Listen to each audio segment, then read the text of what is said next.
Hey, it's Ben Horsley with Granite School District. This is our February 2024 Quickcast for our February 6th board meeting. This is just a short summation of some of the actions the board took at last evening's board meeting.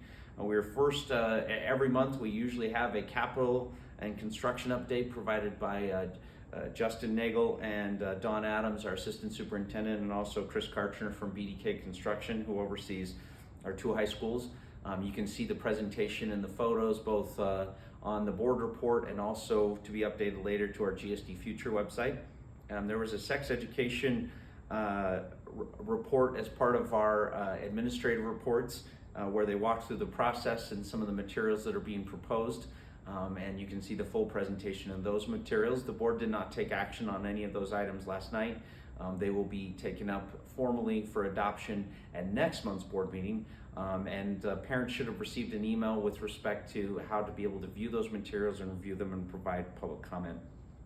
In addition to that, we moved on to our general session at the 7 o'clock meeting. We had our Pledge of Allegiance and we had an incredible reverence and performance by our Calvin Smith, I forget what we call them, their Lions Club here, our elementary lion dance, which is a Chinese New Year, as part of the Chinese New Year.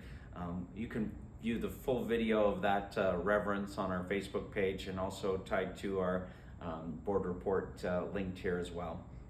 We went through our good news minutes and then we went to the consent calendar, which included the adoption of several administrative appointments.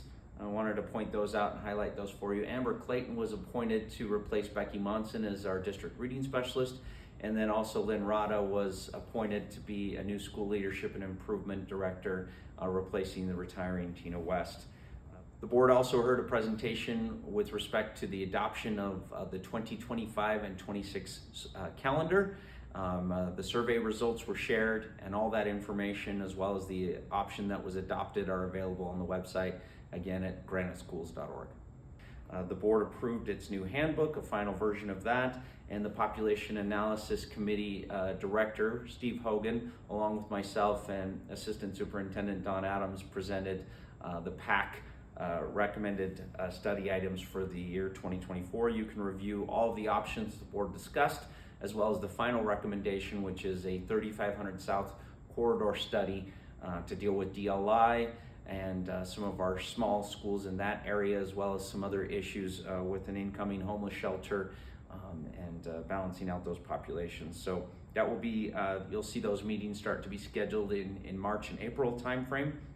There was a couple of first readings, including one for student memorials and tributes and another one on personnel files and medical records.